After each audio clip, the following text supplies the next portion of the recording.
I have a guest with me today that I have been wanting you to meet for a long time. We have known each other many, many years. This gentleman is a fellow trainer and he trains police, military, and civilians. He is an entrepreneur, he's a martial artist, and he's also an author. Hank Hayes, welcome to the program. Hey, Betsy. Great to be here. Great to be here. Thanks so much.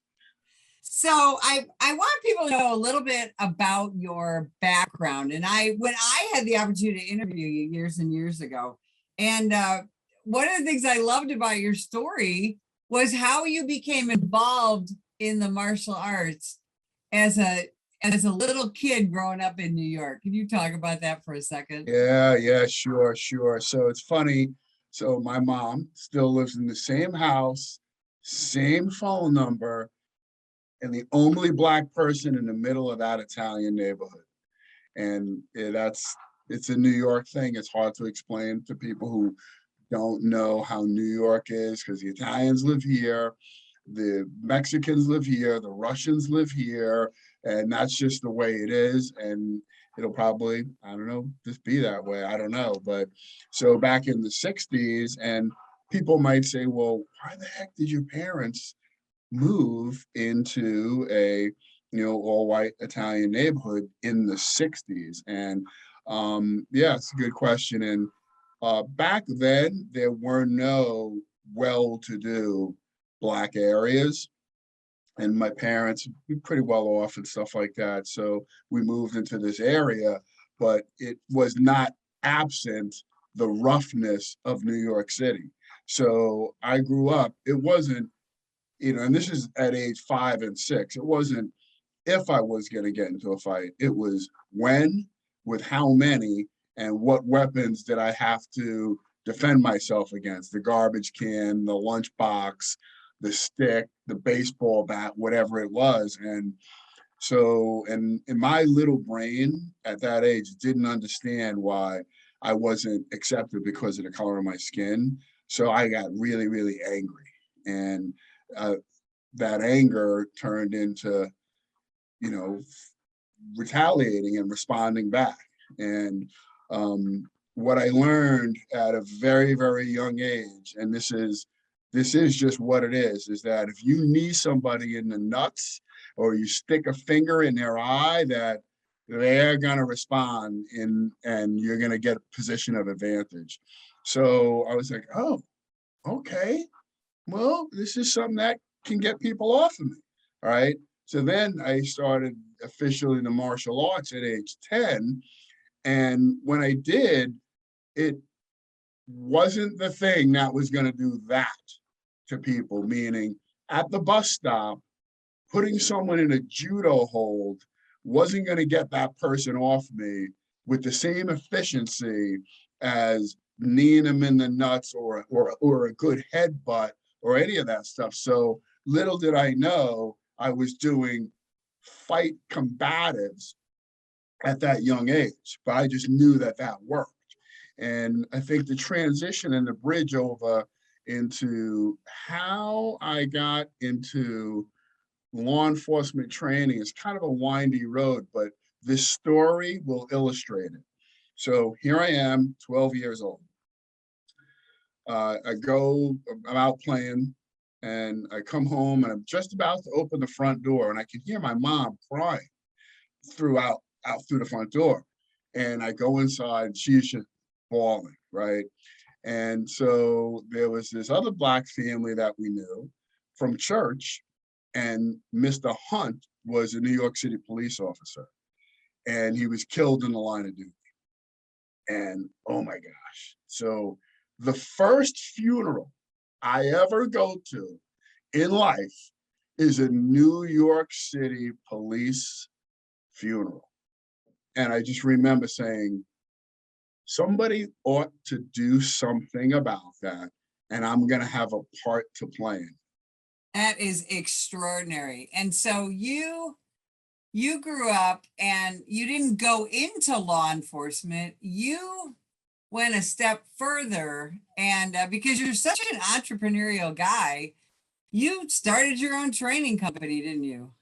Yeah, so I had this idea for an invention, and we went through the prototype, then I got it patented, and then so it's the simunitions of edge weapons, and then that got us the government asking to, hey, we need this tool, and then they bought the tool, and then they needed training. And that's really how the whole thing started.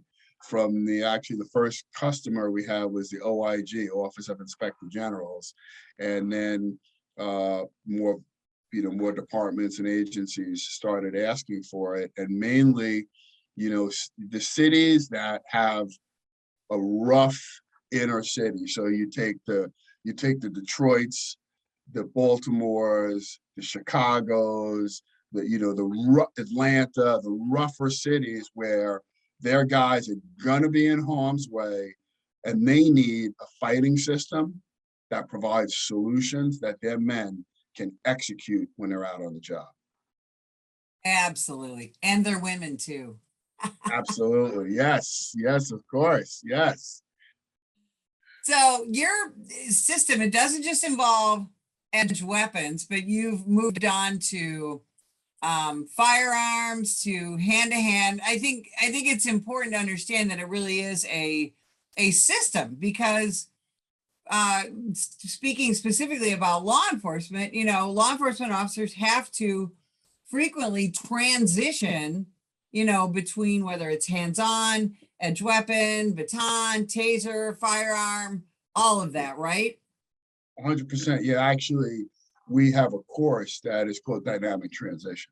And what that takes them through is whatever weapon system you have, how to transition up and down the ladder through all of your weapon systems that you'll implement. So you may come in with a rifle, you may have to transition because of space to a pistol, that may turn into an edge weapon, that may turn into crowd control, empty hand. So we'll flow between all of these modalities of skill in that particular class. So now you're also doing, you train civilians as well, right? Yeah, correct. Yeah, it's a different company.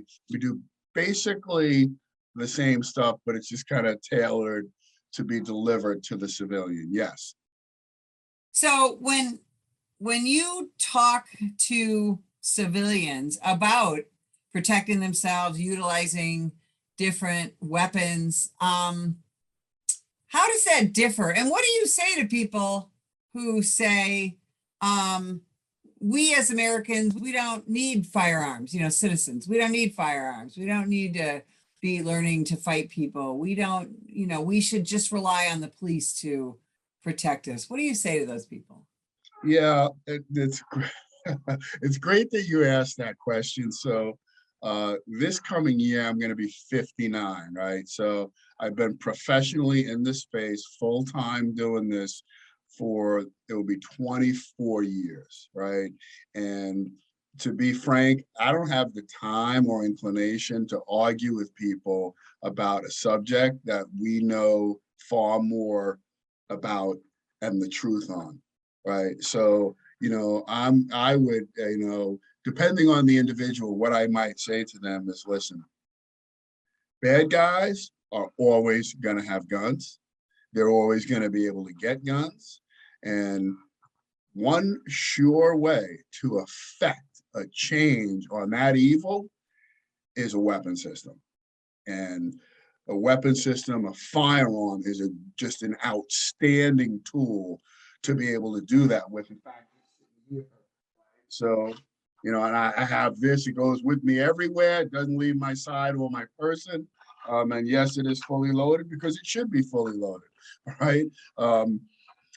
Yeah, so, there are those who are going to want to be in that camp of not having firearms. And I just, you they can do whatever they need to do. But I know for me and my family and for the camp that we're in, that we have this Second Amendment and we're gonna be responsible and safe.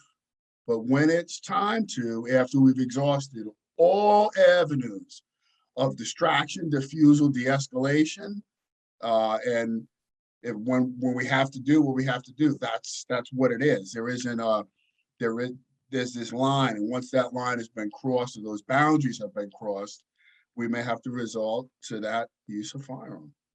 And I want to emphasize that your training, all of your training includes verbal skills, doesn't it?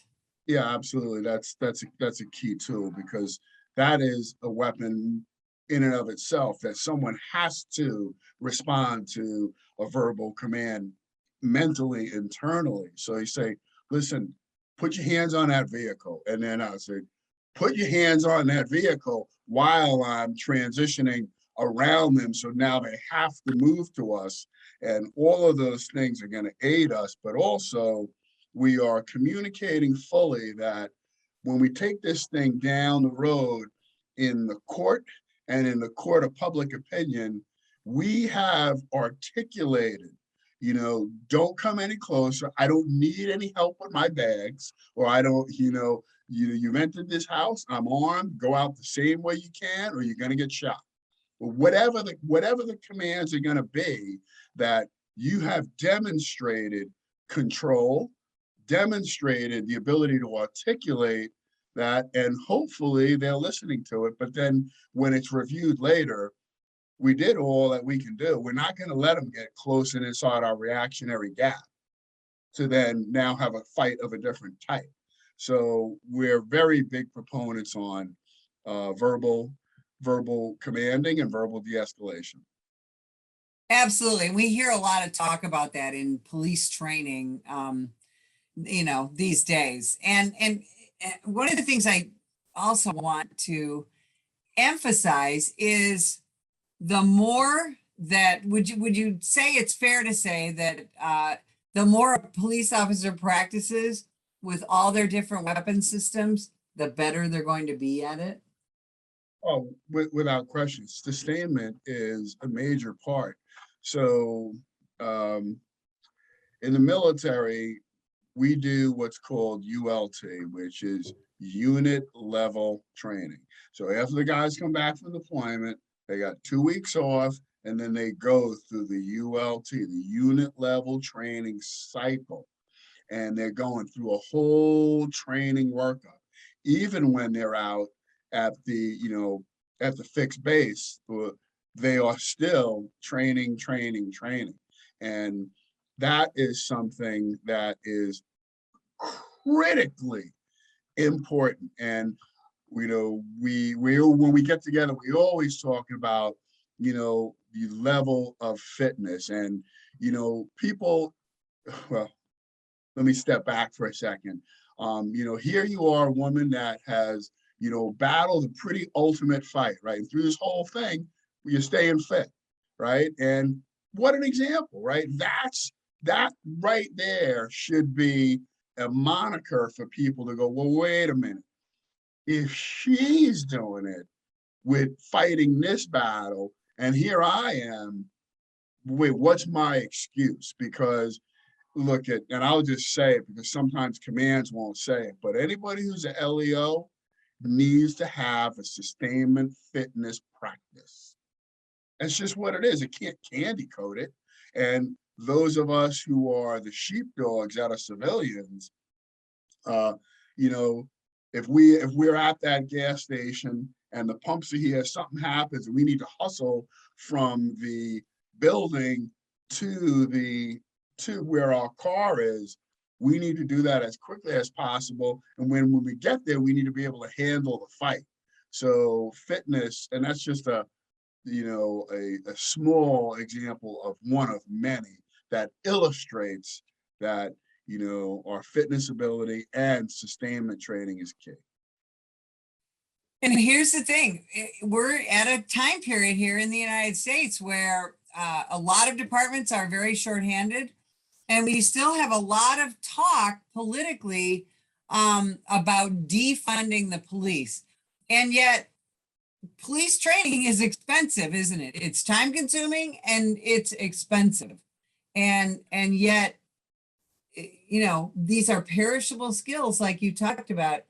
And now we're seeing law enforcement is actually some agencies are being forced to move away from a lot of training just because they don't have the staffing and they don't have the funding, right? What kind of a disaster is that ultimately going to lead to? Yeah, so I don't, I man, I don't even know who made that up, that whole defund the police. That is so backwards. These guys need more training, not less training. And when we take 5 officers, just say five of these, smaller cities, and townships, when they would take 5 officers off the street, well, wait a minute, we need to backfill that 5 that are off the street and get overtime for guys, that need to fill those slots or whatever it may be. Now you take that and you take a class of 30, well, where is the money coming from to backfill that, not let alone pay for the training? And when we have all the different modalities of long weapon, small weapon pistol, taser, de-escalation skills, verbal judo, traffic stops, that's quite a bit of training that needs to be recycled and sustained so we can function properly out there the way the citizens want us to. Right, exactly. Because it's the citizens we're serving. Now, Hank, if you weren't busy enough, you decided to write a book. Yes, yes, yeah, So yeah, yeah.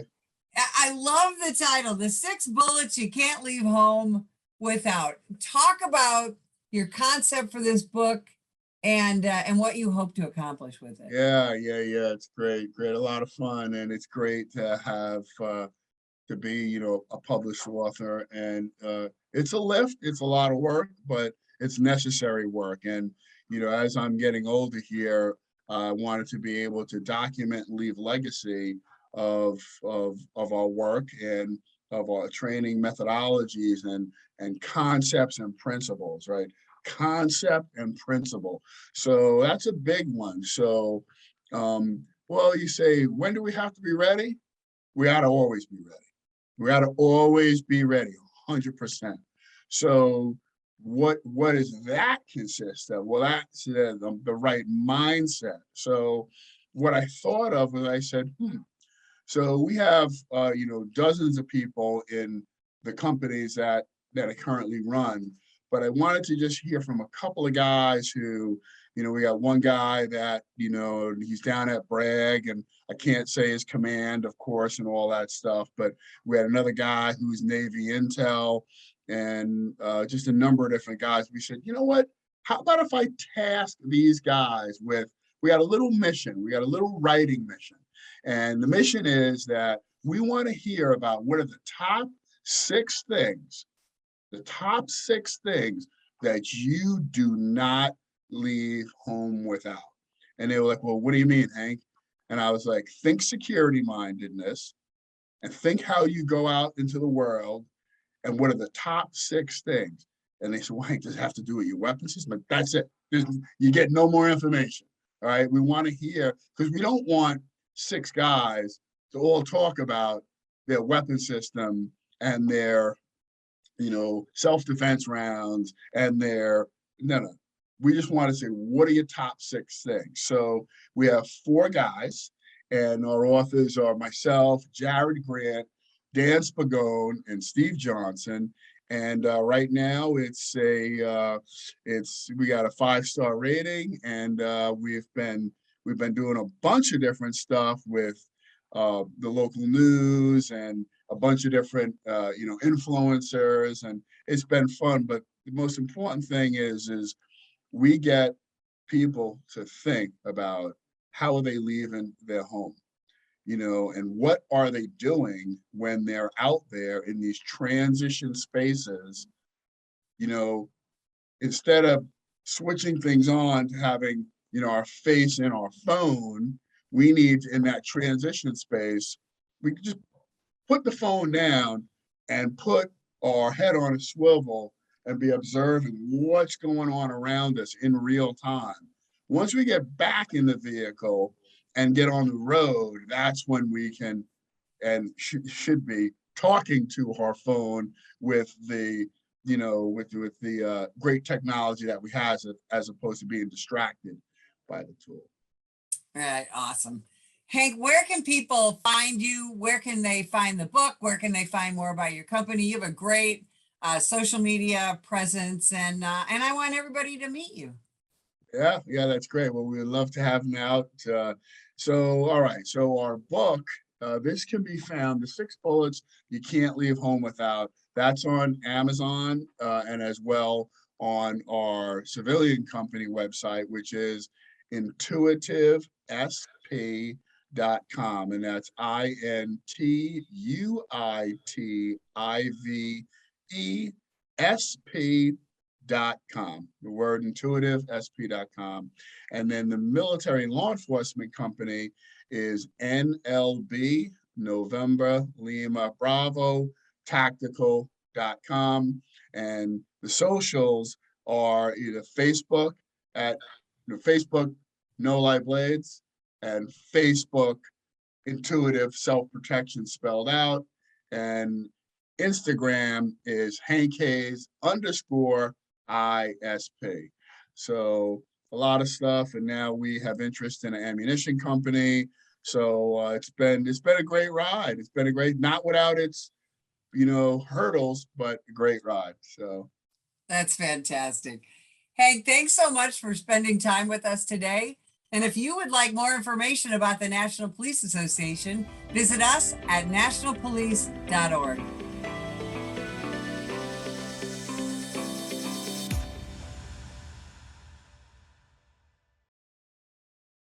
Ma'am, put the gun down! Put the gun down! Last year, law enforcement officers were involved in hundreds of thousands of use of force incidents. A use of force incident is when an officer must use nonverbal tactics to gain control of a dangerous situation. Put the knife on the ground. In many cases, officers have no choice but to use force when a suspect doesn't comply with a lawful order. Use of force is always ugly. No one likes it, especially police officers. Together, we can help de-escalate these dangerous encounters. Help police officers by complying with their lawful orders. Don't attack, attempt to disarm, or flee from an officer. Use of force is an officer's last option. Most incidents can be avoided by not resisting arrest. If you feel you've been wrongfully detained by a police officer, then seek a legal solution after the encounter has been resolved. Let's keep everyone safe. Comply now and complain later.